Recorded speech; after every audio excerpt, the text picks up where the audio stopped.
So my name is Tracy Brown, and I am so delighted to introduce to some and present to others our friend and colleague, Michael Brundy. So blessed every time he agrees to speak in our community. And if this is your first time being exposed to him, I just want to give you a little bit of background about him.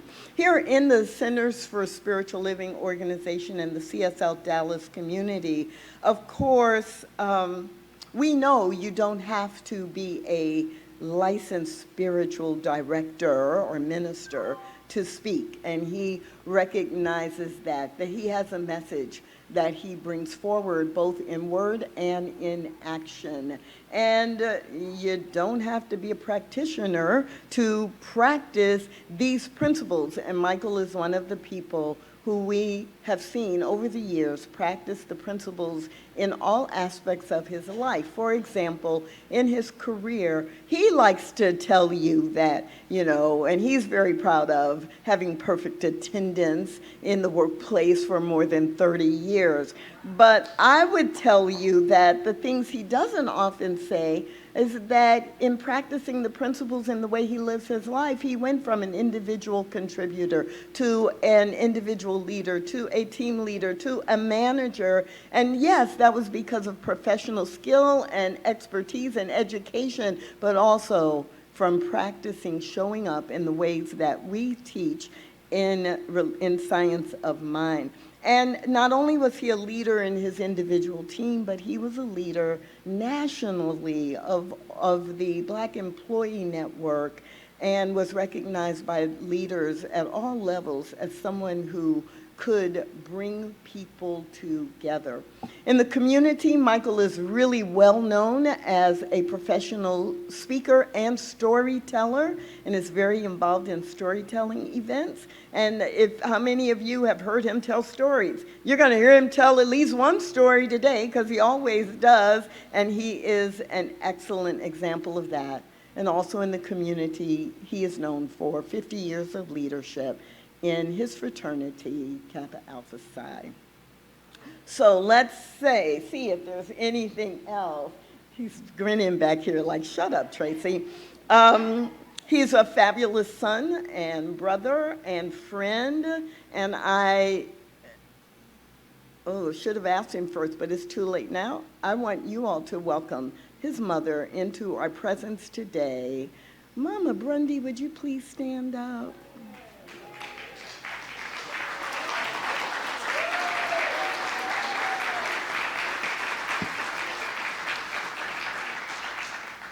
So I invite you to join me in welcoming who?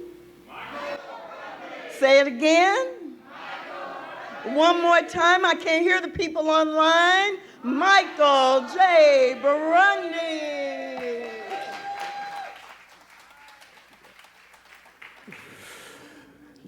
Thank you, Dr. Tracy Brown.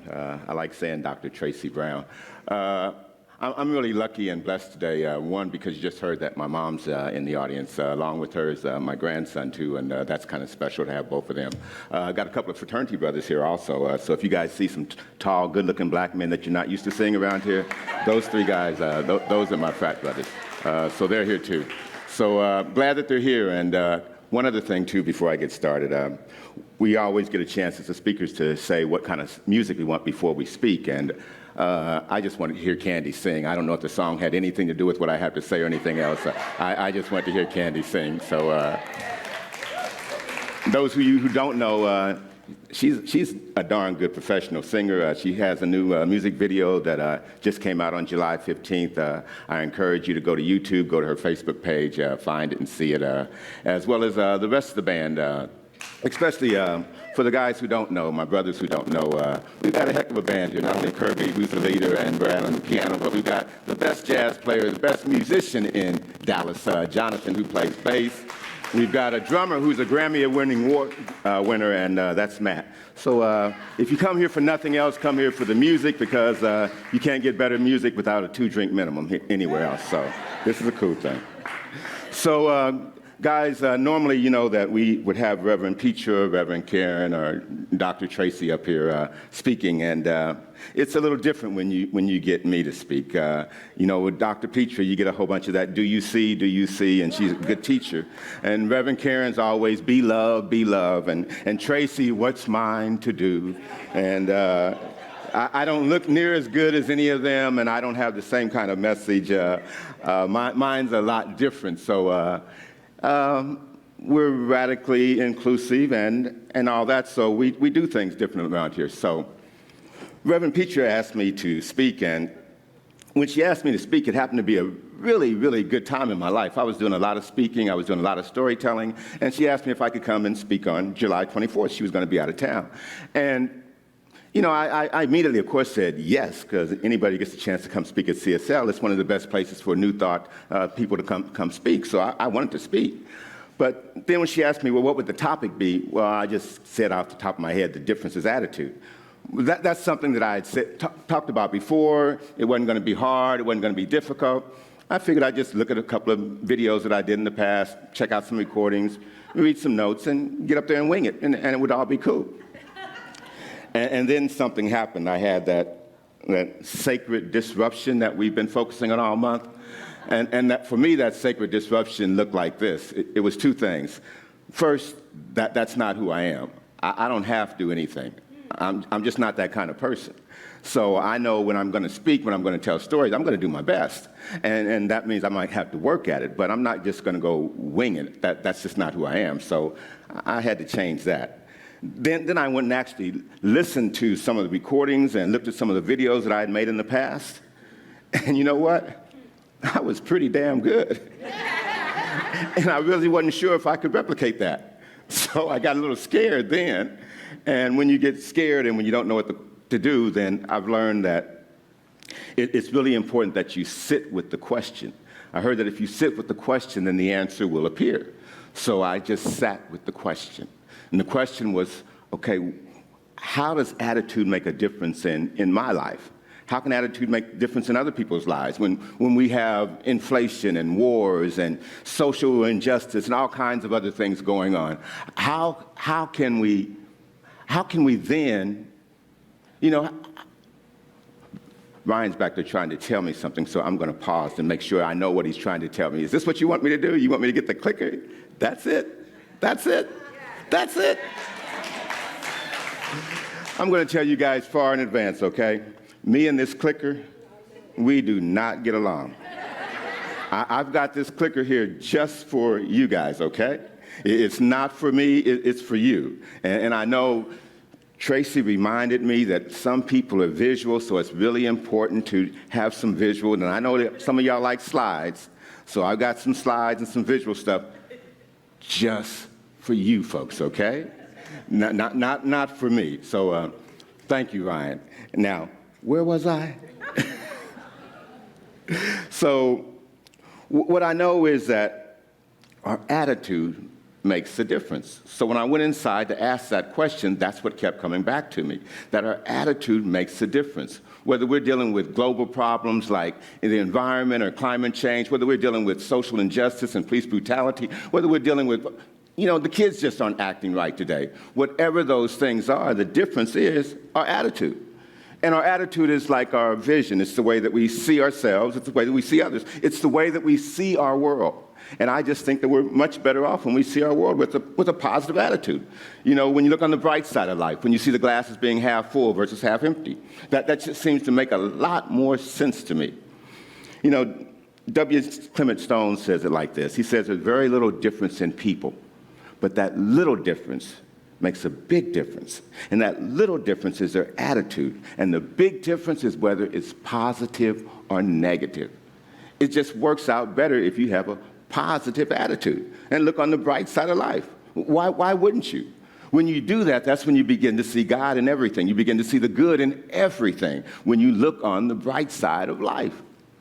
I heard this story about this minister who always was positive, always had something positive to say, always, no matter what was going on, always had a positive prayer. And on this particular Sunday, it wasn't a day like today where it's hot and bright and sunny and all that. It was a miserable day. I mean, a miserable day. Rainy, cloudy, dark, and cold. You know, that bone-chilling kind of cold, that kind of day. Just a miserable day.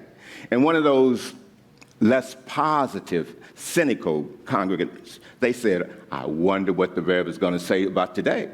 What's the Rev going to possibly say that's so positive about today, this miserable day? And the Rev got up and started the service, and he started with his normal prayer, and he said, Lord, thank you for this miserable day, the rain, the cold, and all. And thank you even more that it's a rarity, and we won't have another one like this tomorrow. That darn pastor had found a way to find something positive even about that. You know, we can do that. We can find something positive about any situation. And you know what? It's contagious. Your attitude is contagious. It rubs off on other people. You know it because you can walk in a room and you can feel when things are going bad or going good, because we have that spirit that goes between us back and forth. It just vibrates. There's these two girls who were on this job. Now, this may be a job like some of you guys have. They had a job and everything on the job was bad. I mean, the administration up top, they didn't give a darn about the workers. They didn't care at all. The managers didn't know the job. They couldn't supervise well. Her fellow employees, they were always backbiting. They were always talking about each other. It was just a bad place to work. Even the customers were negative and nasty. There was nothing good about this place to work. You know, I've worked in some places like that, and that's what it was like with these girls. It was just a pitiful place to work. So they quit the job. But the day before they quit, they said they were going to have a prank on the rest of the employees. Now, it was a strange prank to me, but this is what they came up with. They said that they were going to be positive all day long on their last day. They were just going to be as positive as they could be. They were going to encourage other people. They were going to smile at all their coworkers. They were going to be, helpful. They were going to just be positive. And that's just what they did. When anybody would start to gripe or gossip, they wouldn't have nothing to do with that. They said something positive. They smiled. They were just the light of the world. And you know what? At the end of the day, they looked around and said, everything had changed. It wasn't even the same workplace. Now it was a more positive workplace. The fellow employees seemed to be cool. Everything seemed to work out just because they had changed their attitude. And of course, they decided, well, maybe we won't quit today. We'll keep the job. Because they learned that it's our attitude, what we bring to the table, that determines whether we're having a good time or not, whether things are going well or not, whether things are going bad or not. Our attitude is something that's inside of us.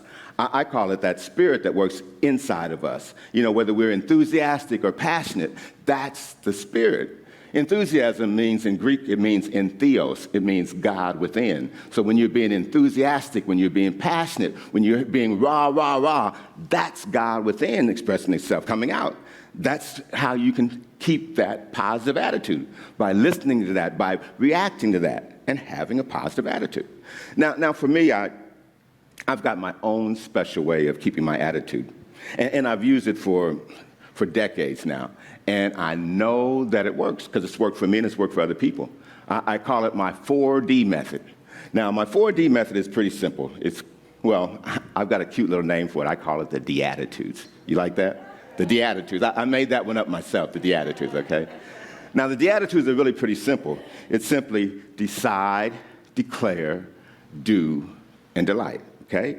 Decide, declare, do, and delight. Now, y'all say it with me, okay? Decide, declare, do, and delight, okay? One more time. Decide, declare, do, and delight, okay? Now, there it is for those of you who are visual, okay? You can take your pictures now and all, decide, declare, do, and delight, okay? Now, I think that, first of all, if you've got stuff going on bad in your life, if you're under stress or things are negative, the first thing you've got to do is decide what the heck is causing you those problems. You've got to decide what's the cause of your stress before you can change anything. If you don't know what the problem is, how are you going to address it? You've got to make a decision that this is what it is and this is what I'm trying to work on. The other thing is that if you got a goal or there's something that you want to do in your life, you've got to make a decision. You've got to decide what it is that you're going to do. Everything starts with a decision about how we're going to proceed, the attitude that we're going to have. So the first thing you must do is make a decision. Now the second D is for declarations. Now, this is a personal one for me because I think that words have power. Our words reflect our thoughts, and our thoughts reflect our feelings, and that's that spirit inside of us. So you got to be careful about the words that you use. So you got to be careful about those declarations that you make. Declarations are like when you tell everybody about what you're going to do. When you say, hey, this is what I'm going to do. I'm going to reach this goal, or I'm going to do whatever. Now, some people will tell you that when you set a goal, if you want to be successful, well, don't go make declarations. Don't go tell everybody about it, because the haters will come out and they'll start hating on you, and that'll make you hard to accomplish your goal. I look at it a little bit different. I say, make public declarations. Tell other people what your goals are, what your dreams are, what you aspire to do. Because if you do that, a couple of things happen. First, you let people know how they can help you. How can they help you if they don't know what the heck you're doing, what your goals and dreams are? If I tell you what I'm about, now I can get some help, right? The other thing is that, I try to give myself an opportunity to win. I try to make it easy. So I know if I make public declarations, if I tell my friends I'm going to do something, I got the kind of friends that are going to hold me to it. I'm sure you got the same kind of friends. If you tell your friends that you're going to lose weight and they see you eating a donut, what they're going to do? They're going to get all on you, right? They're going to keep you on the path. If you tell your friend, hey, I'm cleaning up the house, I'm going to be more organized, and they come over to your house and everything's all junky and messy, whoa, they're going to get in your stuff, right? So I think if you make public declarations, then you get a chance to get that extra support. People will tell you how they can help you, and they will tell you when you're getting off track. So make declarations. Now, the third D is for doing the work. See, you can have all the decisions, make all the declarations that you want. I've tried that stuff where you visualize and measurize and try to, make your dream appear. That stuff don't work. What works is work. You got to put forth the work. That's why the third D is for doing. You got to take action. Even around here, we say you treat and you move your feet. You can't just expect things just to happen for you. You got to do the work. But if you do the work, then things will work out for you. I'm sure of that. I know if you take actions, things will work. It's a whole lot better than just grumbling about how bad things are, or I wish inflation would go away, or, oh, that bad president, or whatever it might be. Why would you want to spend your time grumbling and being negative? Because that's not going to do anything. What's going to work is if you take action and you work.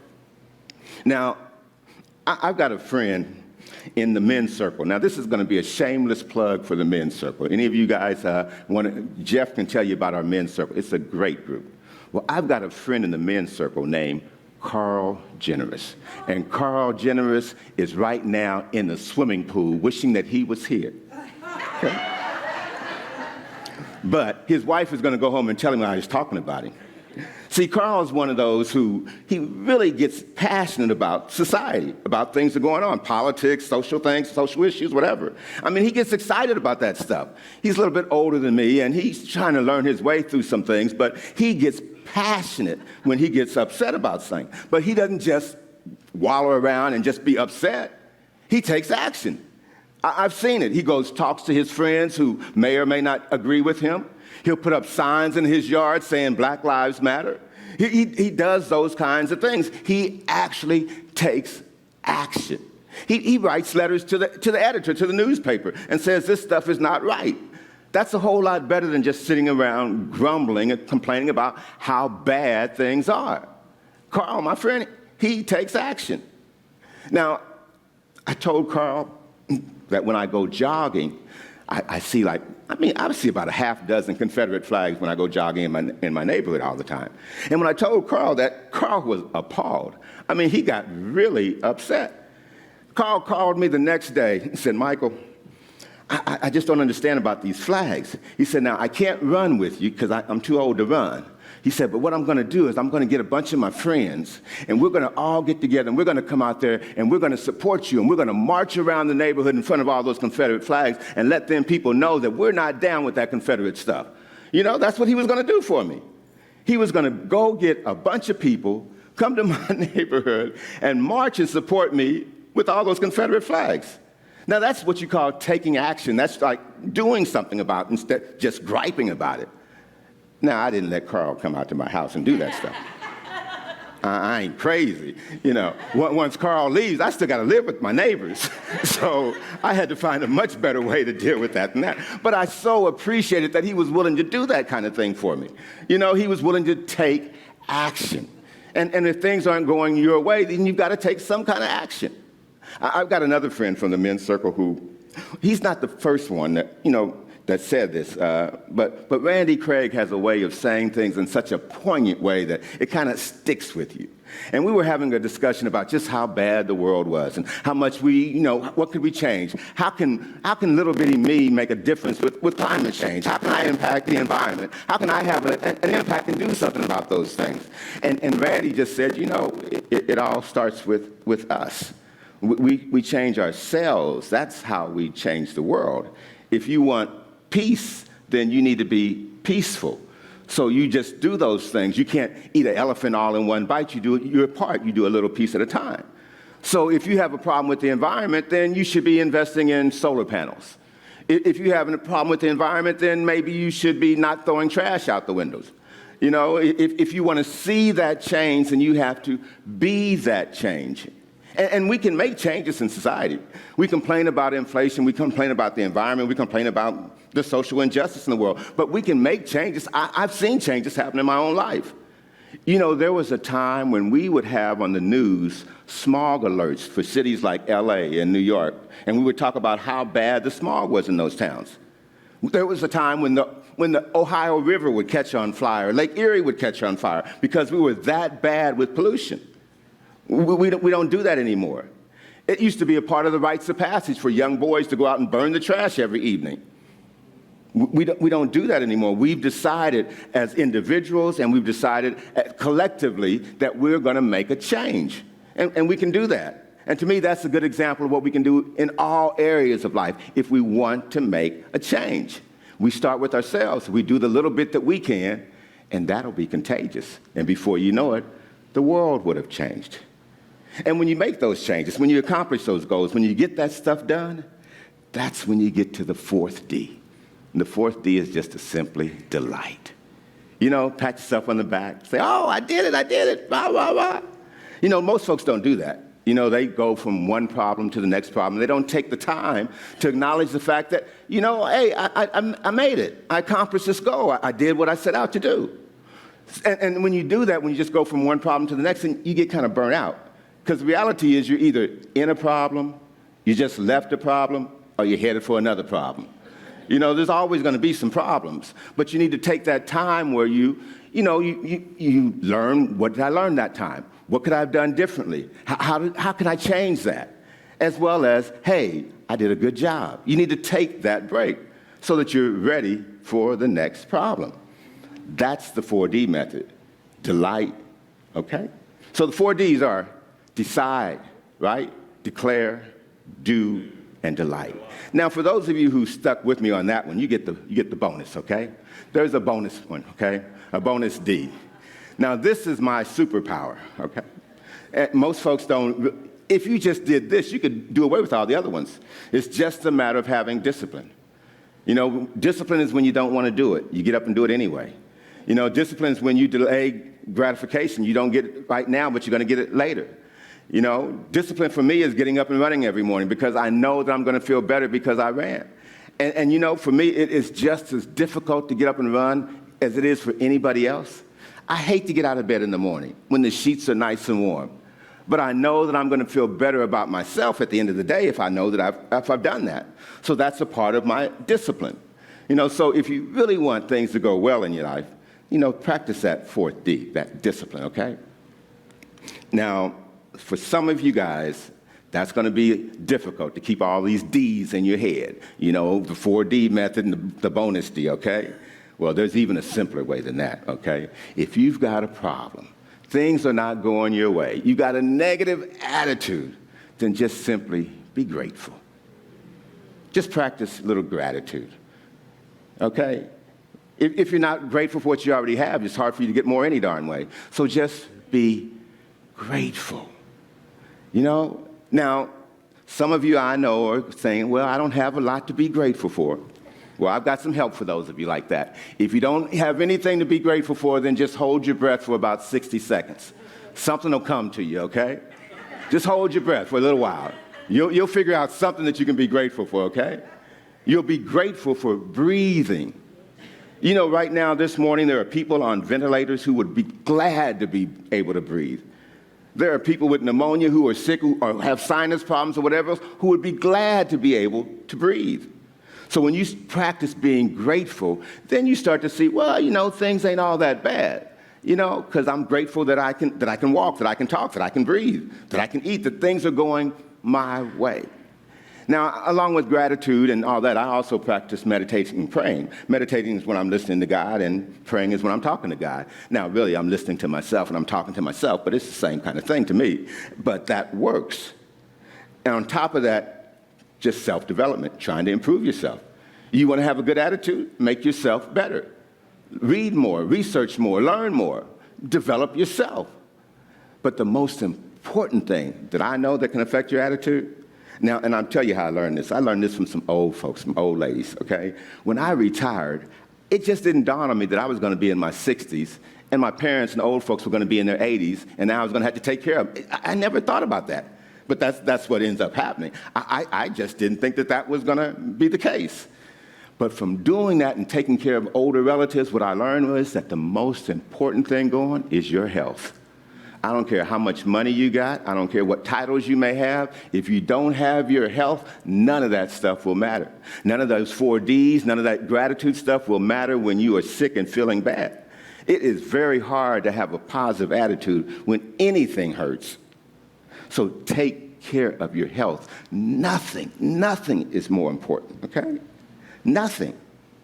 Now, recently, this whole attitude thing and keeping a positive attitude, it's really got to be tough over the last 2 or 3 years because we've got COVID going on, we got this Ukraine war going on, we got police brutality and all kinds of social issues, things going on, and it can be extremely difficult in this kind of environment to stay positive. Well, what I do is I look to history, and I've done a lot of studying over the last 3 years because we've been in this pandemic, looking at history, trying to say, well, how did people deal with this stuff in the past? You know, what did other people do? Are we the first ones to go through pandemics, through wars? What did they do? You know, and then I look at people I know, relatives, folks that I'm close to, because I can relate to them. How did they get through challenges? How did they handle them? One of my heroes is my grandmother. My grandmother, my mother's mother. My grandmother, well, we call her Mama Jessie, okay? Mama Jessie was born February 14th, slightly after midnight in 1900, just minutes after her twin sister had been born on February 13th, prior to midnight. They had the distinction of being identical twins with different birthdays. And they called themselves Essie and Jessie. 1900. Now, in 1900, the life expectancy for any American was barely 46 years, okay? For a black woman, maybe 38. In 1900. Now, when they were born, you can just about track history with their lives, okay? So when they were born in 1900, the country had just really got into Jim Crow. We had decided, hey, this is how it's going to be, separate but equal, okay? Even the Supreme Court had agreed, okay, in 1896. So 4 years later, when they're born, that's the world that they're born in, okay? By the time they get out of high school, the country's into World War I, and we had never been in a world war. So that was devastating for the population. We were in World War I. When they turned 18, the country was in the midst of the Spanish flu, the big epidemic then. They were 18 years old. When they turned 20, it was the roaring 20s for a lot of folks, and they were having a lot of good times. But for black folks, it wasn't so roaring. In the 1920s, that's when we had the red hot summers. That's when Tulsa was burned. That's when Rosewood was burned. That's when black people were lynched. It wasn't a great time for my grandmother and my aunt.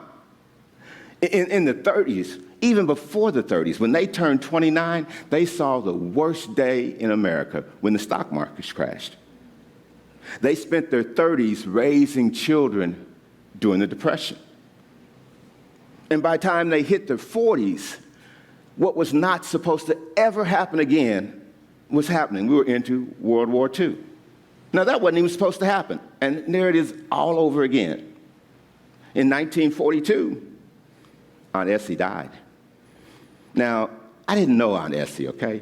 But I heard stories about Aunt Essie. And they say she was a little bit faster than Mama Jessie. She was a little bit, she had a good time. She drank a little bit, she smoked a little bit, she partied a little bit. And at 42, she was dead. And her identical twin would live another 57 years. Because she never drove a car, and she always walked, and she always ate healthy, and she was always involved in church, and she always had that positive attitude. That was in the 40s, okay? By 1950, my grandmother was going through the Korean War, and anytime there was a war in our family, it's important because I come from a military family, and it means a father, a brother, a grandfather, an uncle, or a son, or somebody has to go to war. That's what the 50s were like for my grandmother. By the 1960s, my grandmother was finally getting the chance to see some civil rights come apart, okay? But she also was seeing a time when we assassinated leaders. We don't do that much anymore, but we used to do that. We have a president that we didn't like, we find somebody that would shoot him. That's the environment that my grandmother lived in the 60s. Now, in 1965, when my grandmother was retirement age, 65. Now, I'm not to say that she didn't vote before that, but she was 65 before it was guaranteed that she had the right to vote. Okay?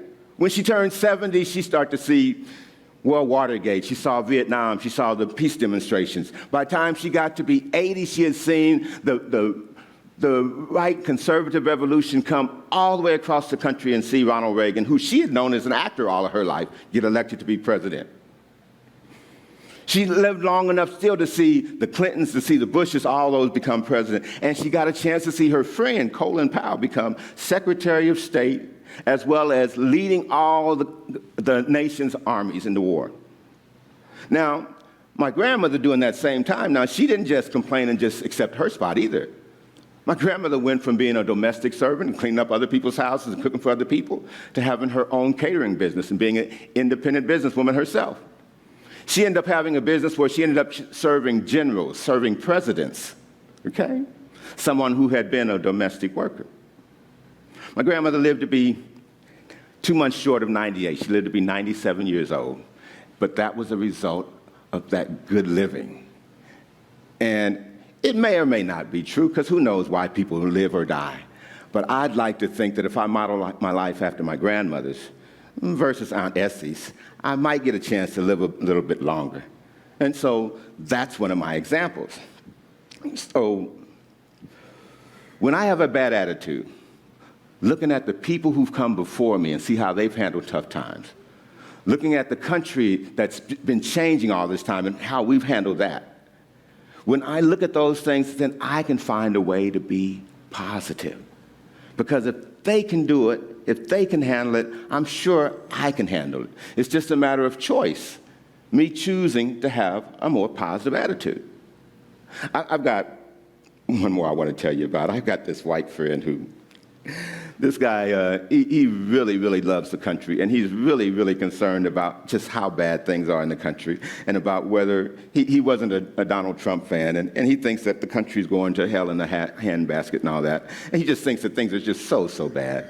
And I go back and study history, and I tell him, well, at least up until January 6th, we've had some bad presidents, and you couldn't even say President Trump was the worst one. I don't know about this January 6th stuff.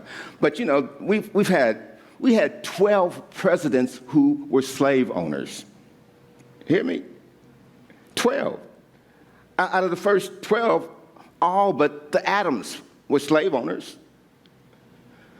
So what I told him is that you think living under Obama, under Trump, under Biden is bad? I come from a people who lived under presidents who endorsed, encouraged slavery. I come from a people who endured lynching. From the end of the Civil War to when I was born, a black man was lynched in America every other day. Every other day. And I come from a people who deal with a Congress that wouldn't even make it a law not to lynch people. That's the kind of folks I come from. That's the kind of world that we come from. Now, if they can be positive through all of that and handle all of those kinds of things, then what am I griping about?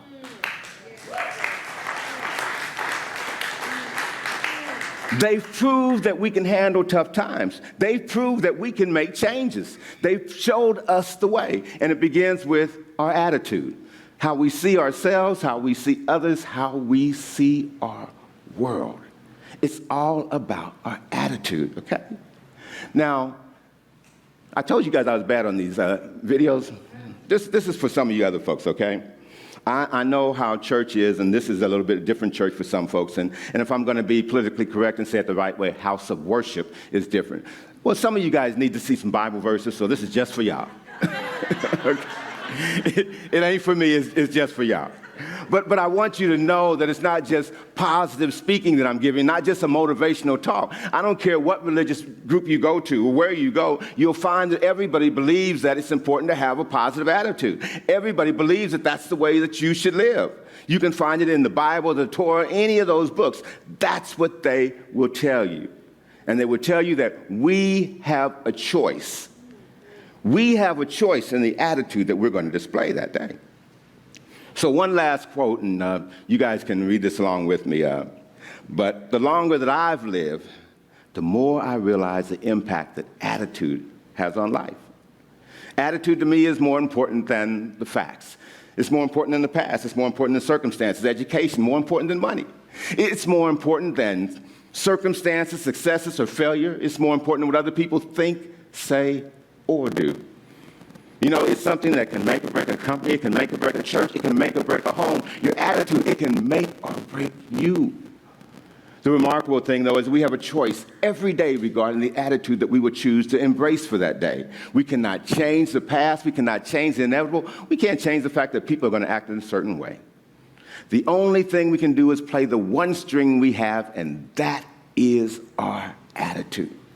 I'm convinced that life is only 10% what happens to me, but it's 90% of how I choose to react to it. And so it is with you. You are in charge of your attitude. And if you have a problem with your attitude, remember, be grateful, meditate and pray, improve on yourself, and keep track of your health. Remember the 4 Ds, decide, declare, do, and delight. And the bonus is about discipline. If you do all of those kinds of things, and remember a little bit of history, I think that you can change your attitude. I think that you can change other people, you can change the world, you can change yourself. The difference is all about your attitude.